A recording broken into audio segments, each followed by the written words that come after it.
ENG lakas ng awit 71, 23.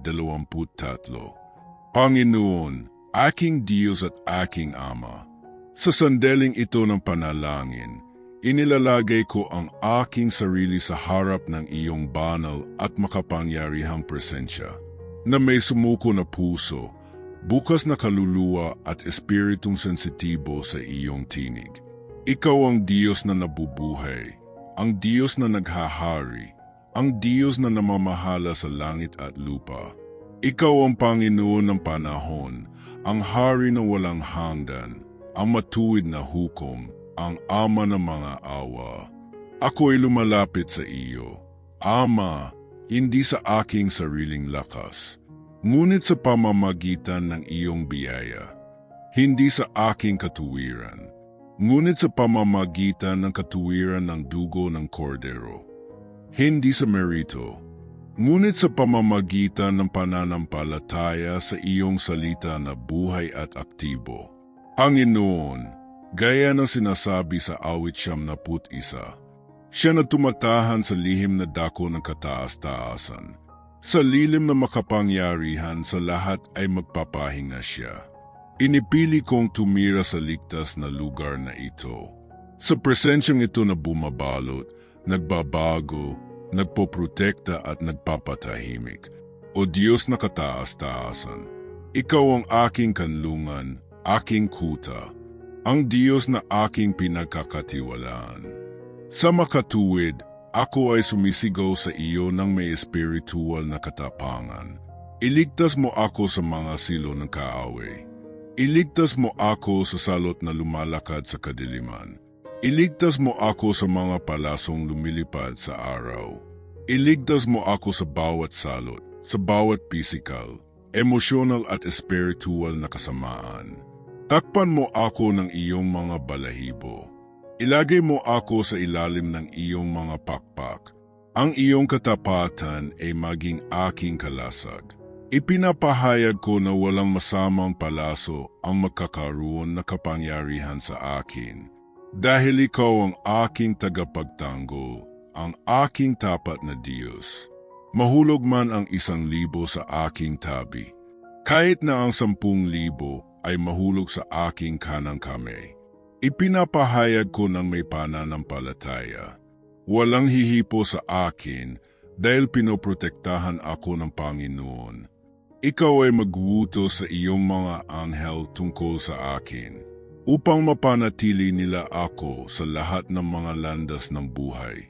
Itataas nila ako sa kanilang mga kamay, at hindi ako matitisod sa anumang bato sa landas. Ama, huwag sana ako matakot sa kadiliman, upang hindi ako matakot sa bukas, na hindi ako natatakot sa masamang balita. Dahil nagtitiwala ako na ikaw ang Diyos na may kapangyarihan sa lahat. At gaya ng sinasabi sa awit 23, ang Panginoon ang aking pasto, hindi ako magkukulang. Tinatanggap ko ang katotohanan ito bilang pagkain para sa aking kaluluwa. Inahiga mo ako sa luntiang pastulan. Dinala mo ako sa tabi ng tahimik na tubig. Sinasariwa mo ang aking pagod at nalulumbay na kaluluwa. Kapag iniisip ko na walang paraan, ipakita mo sa akin ang isang bagong paraan. Kapag ako ay mahina, binihisan mo ako ng lakas. Kahit na lumakad ako sa libis ng lilim ng kamatayan, hindi ako matatakot sa kasamaan, dahil ikaw ay kasama ko. Ang iyong pamalo at ang iyong tungkod, sila ay umaaliw sa akin. Maghanda ka ng mesa sa harap ko, sa harapan ng aking mga kaaway. Ahiran mo ng langis ang aking ulo, at umaapaw ang aking tasa. Ipinapahayag ko ng may kumpiyansa.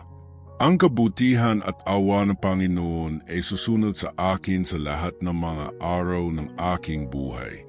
At ako ay tatahan sa bahay ng Panginoon magpakailanman. Panginoon, naway maabot ng panalangin ito ang mga pinanghihinaan ng loob, ang mga umiyak sa katahimikan, yaong mga nahaharap sa pakikibaka, sakit, utang, kalungkutan, dalamhati, Naway pumasok na siya sa mga tahanan, sa madilim na mga silid, sa mga ospital, sa mga kulungan, sa mga eskinita ng kaluluwa, at dalhin ang liwanag ng iyong espiritu. Naway maputol ang bawat tanikala, na ang lahat ng pang-aapi ay mapawi. Naway mabawi ang bawat masamang palaso. Naway alisin ang lahat ng takot. At nawa ang iyong kapayapaan, na higit sa lahat ng pagkaunawa, manirahan ngayon sa buhay ng mga nagdarasal na kasama ko. Panginoon, kunin mo na itong sugatang puso, itong pagod na kaluluwa, ang malungkot na katawan na ito, huminga ng buhay, panlunas sa suntok, pagpapanumbalik ng suntok, pag-renew ng suntok, banal na espiritu ng Diyos, nagbubuhos ng sariwang langis sa taong ito, magbago ng pag-asa, binabago ang espiritual na pangitain, binabago ang diwa, dahil alam natin na hindi nagkukulang ang Panginoon. Ikaw ang aming pasto, at kung kami ay nasa iyo, kami ay ligtas. Kung kami ay nasa iyo, nasa amin ang lahat. Kung kami ay nasa iyo, mayroon kaming kapayapaan kahit sa gitna ng digmaan. Gumuho man ang mundo, tayo ay maninindigan dahil tayo ay nagtitiwala sa Panginoon. Ngayon, Panginoon, nagpapakita ako ng isang propetikong gawa. Nang may pananampalataya, hinihiling ko sa taong ito na maghanda ng isang basong tubig. At kapag umiinom ka, dawin mo ito nang may paniniwala sa paggalaw ng iyong banal na espiritu. Ama, italaga ang tubig na ito. Gawin itong simbolo ng iyong presensya, ng iyong pagpapahid, ng iyong buhay, na sa pamamagitan ng pag-inom ng tubig na ito ng may pananampalataya. Naway mabago ang sigla, naway may balik ang puso, gumaling ang sakit, naway lumakas ang kaluluwa. Hayaan itong maging isang gawa ng pananampalataya sa harap ng langit, sapagkat pinararangalan ng Panginoon ang mga naghahanap sa Kanya ng may tapat na pananampalataya. Ama, pinupuri kita sa buhay na ito. Nagpapasalamat ako sa iyo dahil alam kong nagtatrabaho ka na. Walang impossible sa iyo. At naniniwala ako na ang mga himala ay nangyayari ng ngayon, sa mismong sandaling ito. At para sa lahat ng ito, dalangin ko, sumigaw at magpasalamat. Sa pangalan ng Ama, ng Anak at ng Espiritu Santo. Amen. Alleluia. Luwalhati sa Diyos. Ngayon ay iyong turn. Kung ang panalangin ito ay nagsalita sa iyo, isulat sa mga komento, Amen, Hallelujah, luwalhati sa Diyos. O ibahagi ang iyong karanasan, ang iyong patutuo, ang iyong kahilingan. Sama-sama tayong bumuo ng tanikala ng pananampalataya, isang lambat ng panalangin na dumadampi sa langit. At ngayon, inumin mo itong baso ng tubig ng may pananampalataya. Uminom na naniniwala sa hawakan ng Diyos. Uminom na parang nakatanggap ka ng bagong pagpapahid. Hindi ito pamahiin. Ito ay buhay na pananampalataya sa pagkilos. Dinadalo ka ng Diyos ngayon. At kung hindi ka pa nakasubscribe sa channel, mag-sign up ngayon. I-activate ang kampana upang hindi ka makaligtaan ng anumang mga panalangin. Walang salita na nagmumula sa puso ng Diyos sa iyo. Pagpalain ka nawa at ingatan ng Panginoon. Pagalingin ka, ibangon at palakasin ka. Amen. ENG Lakas ng Awit 71, 80-23. Panginoon, aking Diyos at aking Ama, sa sandaling ito ng panalangin, inilalagay ko ang aking sarili sa harap ng iyong banal at makapangyarihang presensya, na may sumuko na puso, bukas na kaluluwa at espiritong sensitibo sa iyong tinig. Ikaw ang Diyos na nabubuhay, ang Diyos na naghahari, ang Diyos na namamahala sa langit at lupa. Ikaw ang Panginoon ng panahon, ang Hari na walang hanggan, ang matuwid na hukom, ang Ama ng mga awa. Ako'y lumalapit sa iyo, Ama, hindi sa aking sariling lakas, ngunit sa pamamagitan ng iyong biyaya. Hindi sa aking katuwiran, ngunit sa pamamagitan ng katuwiran ng dugo ng kordero. Hindi sa merito, ngunit sa pamamagitan ng pananampalataya sa iyong salita na buhay at aktibo. Panginoon, gaya ng sinasabi sa awit 71, siya na tumatahan sa lihim na dako ng kataas-taasan. Sa lilim na makapangyarihan sa lahat ay magpapahinga siya. Inipili kong tumira sa ligtas na lugar na ito. Sa presensyang ito na bumabalot, nagbabago, nagpoprotekta at nagpapatahimik. O Diyos na kataas-taasan, ikaw ang aking kanlungan, aking kuta, ang Diyos na aking pinagkakatiwalaan. Sa makatuwid, ako ay sumisigaw sa iyo ng may espiritual na katapangan. Iligtas mo ako sa mga silo ng kaaway. Iligtas mo ako sa salot na lumalakad sa kadiliman. Iligtas mo ako sa mga palasong lumilipad sa araw. Iligtas mo ako sa bawat salot, sa bawat pisikal, emosyonal at espiritual na kasamaan. Takpan mo ako ng iyong mga balahibo. Ilagay mo ako sa ilalim ng iyong mga pakpak. Ang iyong katapatan ay maging aking kalasag. Ipinapahayag ko na walang masamang palaso ang magkakaroon na kapangyarihan sa akin. Dahil ikaw ang aking tagapagtanggol, ang aking tapat na Diyos. Mahulog man ang 1,000 sa aking tabi, kahit na ang 10,000 ay mahulog sa aking kanang kamay. Ipinapahayag ko ng may pananampalataya. Walang hihipo sa akin dahil pinoprotektahan ako ng Panginoon. Ikaw ay magwutos sa iyong mga anghel tungkol sa akin, upang mapanatili nila ako sa lahat ng mga landas ng buhay. Itataas nila ako sa kanilang mga kamay, at hindi ako matitisod sa anumang bato sa landas. Ama, huwag sana ako matakot sa kadiliman, upang hindi ako matakot sa bukas, na hindi ako natatakot sa masamang balita, dahil nagtitiwala ako na ikaw ang Diyos na may kapangyarihan sa lahat. At gaya ng sinasabi sa awit 23, ang Panginoon ang aking pasto, hindi ako magkukulang. Tinatanggap ko ang katotohanan ito bilang pagkain para sa aking kaluluwa. Inahiga mo ako sa luntiang pastulan. Dinala mo ako sa tabi ng tahimik na tubig. Sinasariwa mo ang aking pagod at nalulumbay na kaluluwa. Kapag iniisip ko na walang paraan, ipakita mo sa akin ang isang bagong paraan. Kapag ako ay mahina, binihisan mo ako ng lakas. Kahit na lumakad ako sa libis ng lilim ng kamatayan, hindi ako matatakot sa kasamaan, dahil ikaw ay kasama ko.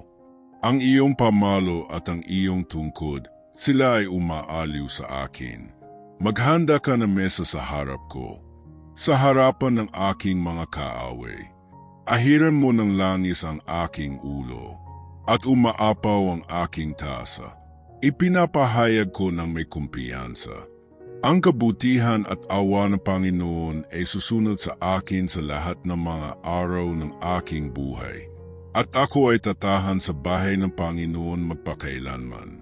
Panginoon, naway maabot ng panalangin ito ang mga pinanghihinaan ng loob, ang mga umiyak sa katahimikan, yaong mga nahaharap sa pakikibaka, sakit, utang, kalungkutan, dalamhati. Naway pumasok na siya sa mga tahanan, sa madilim na mga silid, sa mga ospital, sa mga kulungan, sa mga eskinita ng kaluluwa, at dalin ang liwanag ng iyong espiritu. Naway maputol ang bawat tanikala, na ang lahat ng pang-aapi ay mapawi. Naway mabawi ang bawat masamang palaso. Naway alisin ang lahat ng takot, At nawa ang iyong kapayapaan, na higit sa lahat ng pagkaunawa, manirahan ngayon sa buhay ng mga nagdarasal na kasama ko.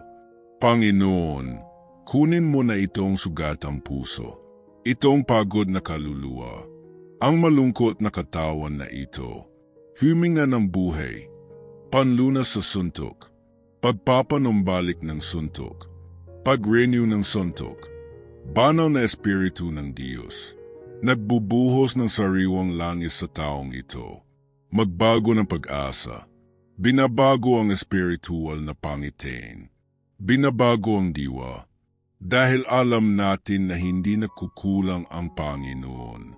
Ikaw ang aming pasto, at kung kami ay nasa iyo, kami ay ligtas. Kung kami ay nasa iyo, nasa amin ang lahat. Kung kami ay nasa iyo, mayroon kaming kapayapaan kahit sa gitna ng digmaan. Gumuho man ang mundo, tayo ay maninindigan dahil tayo ay nagtitiwala sa Panginoon. Ngayon, Panginoon, nagpapakita ako ng isang propetikong gawa.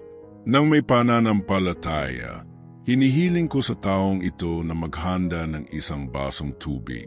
At kapag umiinom ka, dawin mo ito nang may paniniwala sa paggalaw ng iyong banal na espiritu. Ama, italaga ang tubig na ito. Gawin itong simbolo ng iyong presensya, ng iyong pagpapahid, ng iyong buhay, na sa pamamagitan ng pag-inom ng tubig na ito ng may pananampalataya, naway mabago ang sigla, naway may balik ang puso, gumaling ang sakit, naway lumakas ang kaluluwa.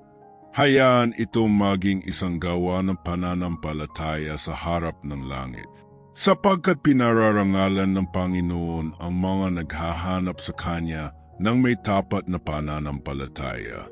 Ama, pinupuri kita sa buhay na ito. Nagpapasalamat ako sa iyo dahil alam kong nagtatrabaho ka na. Walang impossible sa iyo.